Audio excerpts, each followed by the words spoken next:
There's really no denying that the dental landscape is starting to welcome more corporate players and DSOs. And that trend will probably only pick up as time unfolds. And so a lot of folks are incentivized or attracted to feeding DSOs or being bought out by assembling a group of multiple dental practices for sale up to a DSO. Or they think that it's going to just, having multiple practices is going to make them more money. So there are 4 reasons why people hear that you should. Twice the practice, twice the profits. That's one reason. Makes sense, right? You can have the associates do all the hard work and you get mailbox money. You can just sit at home and take it in. Great dentists must be great business managers. You know, they're smart clinicians. Of course, they should be able to run a business. And lastly, everyone's doing it, and everyone's telling you to do it. You go to the trade shows, you hear the conference, Tony Robbins says to do it. You get psyched, you're going to get this multiple and live in the Caribbean. And I'm here to tell you that generally, these are myths. There will be exceptions to this, but I'll tell you why it often fails. There will be some people who figure out the perfect mousetrap, and that's why corporatization will continue, because some people will figure out the correct formula. But it's not true that, and at least in our experience, you have twice the practice, twice the profits. And the reason is you only have 2 hands. And chances are, if you have one office, those hands are full-time busy in that one office. But then if you get a second office, you have to hire a second set of hands. And in a general practitioner's office, traditionally, you know, say you have $100 of revenue, you have about $60 of operating expense and $40 left over of operating profit. Great, that operating profit is supposed to pay you as the practitioner and the bank if you still have a note left on it. But at this second practice that you just bought, you still have that bank note, but of that 40%, you now have to spend 30% of it paying an associate, right? So now that 40% is dropped down to 10% left over for you. And typically your practice purchase loan is going to take around 12 to 14% of your cash. So you just went negative. In addition to that, this associate is not an owner. They're clocking in, they're clocking out. They're not dealing with the HR issues, they're not opening the mail, they're not asking the patients to pay. They're getting paid on production, and that's it. There's also a fallacy, you know, dentists are very smart people, very accomplished, but not all of them are great business managers. And it's just physically difficult to manage practices in 2 different geographies. Even if it's 20 minutes apart, different cultures come up, different systems. You have to spend time in both, you have to travel, and it just becomes a lot. And at the end of the day, you know, you only have 7 days in a week. So a lot of dentists end up getting burnt out. Okay? And then number 4, in the ecosystem around dentists, there are a lot of people who stand to benefit from you having multiple offices. In fact, we charge extra if people have multiple offices just because there's more credit cards, there's a separate payroll, all this other kind of stuff going on. But as a fiduciary, we have to put our client's interest above ours. And for most of them, having multiple locations doesn't make sense. And so we advise against it. But other folks make profit off it. The broker who sells you the practice makes a profit off it. The person who sells you the CBCT makes additional profit off of it. The bank gets to make an additional, and the attorney makes more. Everybody's winning here except the dentist, who typically ends up making less. So let's talk about, if your objective is to make more money, there's an easier way. So option 1, you could increase your personal production by $117,000 in this hypothetical scenario, and option 2, by $705,000.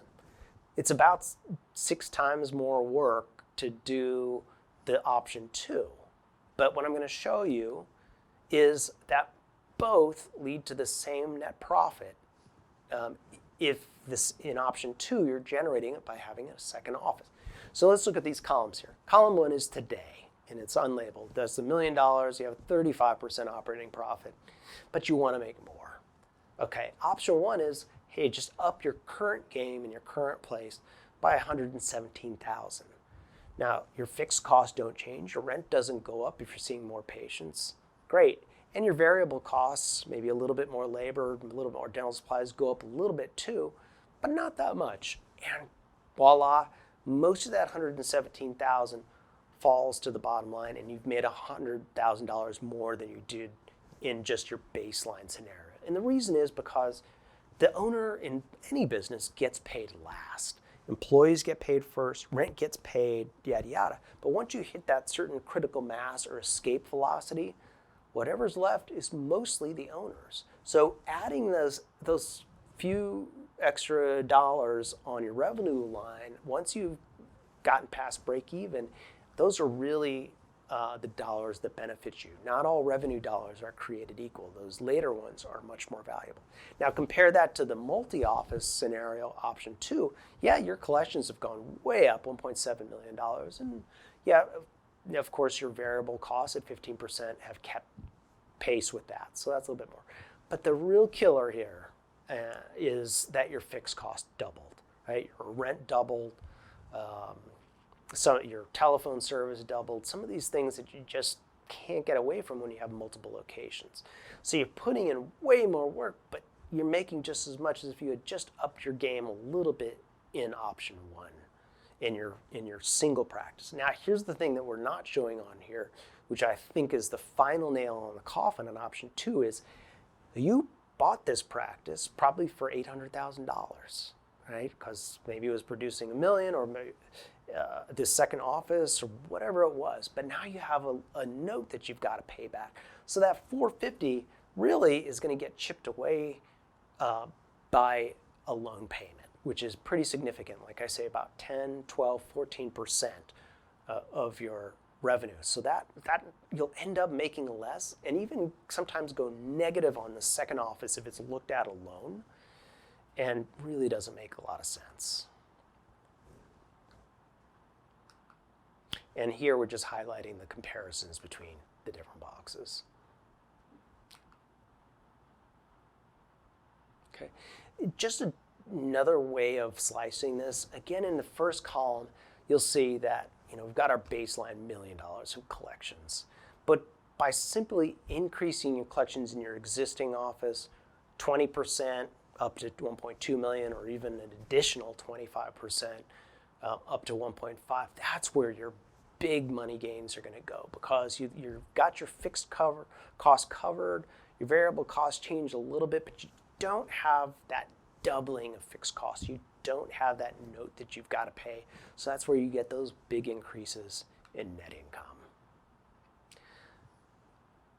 And then some final thoughts on what we've seen from people who have multiple practices.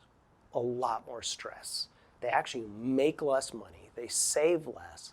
And everybody thinks that they're doing great. And they put on the auspices of, wow, I own a lot of practices, I'm doing great. But the truth is, every single multi-office practice that I've seen, there's one strong one, and then the neglected offices, or at least the offices that have the associate that are making no money. And then what often ends up happening is the same broker that sold it to you, this second office or third office, you list it again when you're tired of it with that same broker, and they get paid again, so they love it. I think one thing that I'll mention too is the reason why this is being driven, of course, is private equity firms, which are often just wealth funds that people or institutions invest in because they are chasing higher returns than the stock market will give them. And they want to put it in the hands of people who will find the next Google and make their money grow significantly. That's what's pulling all of this up. And private equity, I doubt they will, but they may lose interest eventually in the sector. So these huge purchase multiples, purchases of profit, multiples of profit that you hear about at conferences may stop. And oftentimes that when a DSO does buy you out, it's kind of a deal with the devil, because they'll give you less up front in terms of cash on day one than you would have gotten in a private sale, with the promise down the line of two things. One is an earnout, which is kind of a performance-based payout. If the performance picks up and you save expenses, etc. But sometimes they put handcuffs on how you can operate the practice, and its performances, and therefore your earnout, is out of your control. And then the other carrot down the road is the big sellout, when they give you a portion of their DSO, or their parent organization, and you're going to make a huge multiple when they sell that down the line. But again, the music may stop, just like it did in 2007 with the housing crisis. If funding dries up, that may change. So when you get approached with those things, you need to mentally discount or apply a probability factor to how much you may actually get if a sale ever does happen.